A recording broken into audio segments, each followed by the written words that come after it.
we realize that life is not just about meeting our daily needs of food, water, and shelter.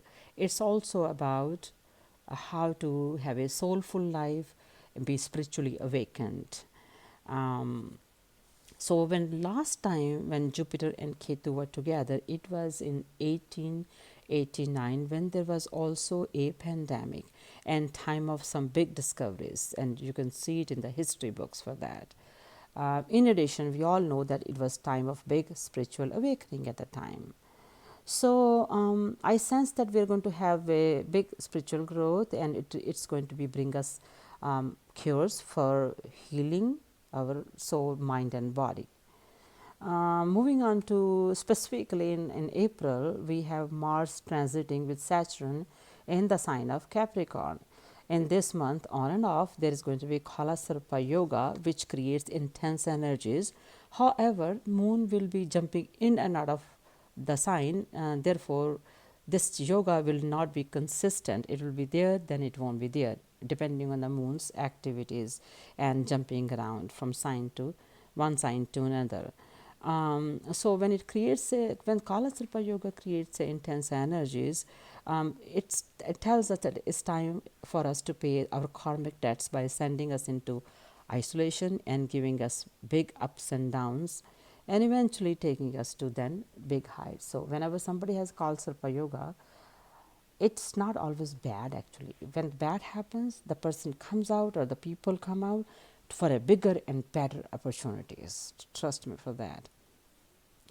So after all these ups and downs, around April 22nd, Rahu will be out of Ardra Nakshatra. Therefore, we will see hope of improvement and change. Then in May 11 through 14, Venus, Jupiter, and Saturn will be retrograde, which means it's time to reflect, reorganize, reconsider, and rebuild. So that some cure or solution for our economies, and for even for the our virus can be begin to discover, and maybe start we can begin to use some solutions. And while stock market will remain unstable with ups and downs, I don't see it crashing. So and I wouldn't suggest that you buy stocks of a smaller companies, the low down. I wouldn't do that. So also in this month, in first few days, Mars and Saturn together will create serious setbacks to public and governments. I don't think stock markets, like I said, will crash, but albeit they'll keep swinging up and down. Finally, for a decent improvement, which will be there by February of 2021. This is the time everything about how to be wise about money, and it will change. Change will be in the stock markets or banking too, because we all have to be wise. Banks have to be more wise. Stock markets will all the players will begin to do a little better job in how to handle the stock market and banks.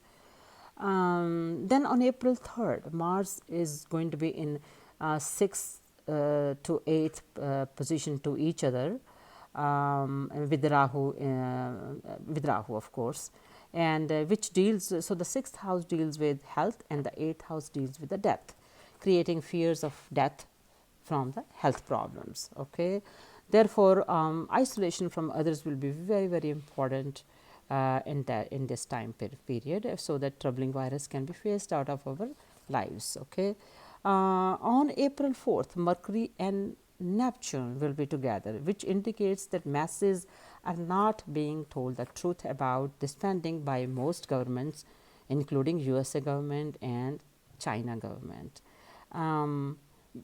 Neptune is a planet of deceitfulness, not being honest. So this is why I am quite sure that our governments, what we are hearing every time from the news and governments, it's not exactly the truth. So now the Mercury is with the Neptune too. So Mercury represents our communications and travels. Of course, we are not able to travel because of them being together.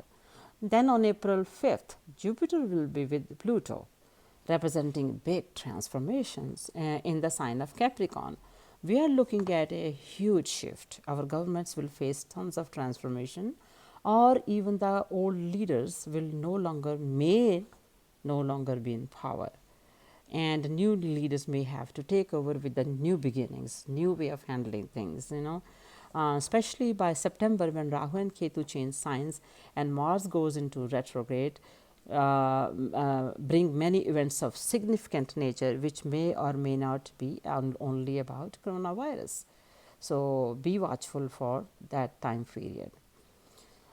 April 7th, Uranus and Mars will be in aspect to each other, which can cause shaking of things. It could also mean shaking of the earth, which I hope not, which could be potential for earthquakes or storms. I'm not predicting for just for one country; it could be anywhere in the world. This is not just for USA or India. So, and then it will also have a full moon in Virgo, and Virgo is all about healing, which means we will be closer to finding cure or even vaccine, etc., to help decrease spread of this virus. This should put a smile on our face. April 22nd, we will see some hope. On this day, we will have new moon in Aries with Uranus, which means that sudden and unexpected changes will come about and into the rest of the April. And then on April 25th, Uranus will conjoin planet Sun, which happens annually anyways. Uranus brings awakening of some sort at a spiritual level. So I suggest please develop spirituality and remain calm and respectful and peaceful. Through peace and through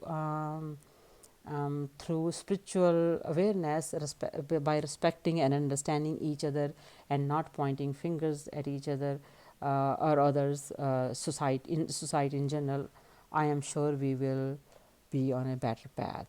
So with this, I will take my leave, and I want to remind you that I don't do these videos full time. I just do it to help out each other, and therefore I'm requesting, please, if you like it, then click on like and subscribe to my channel and leave your comments, and I'll see you next time. Thank you.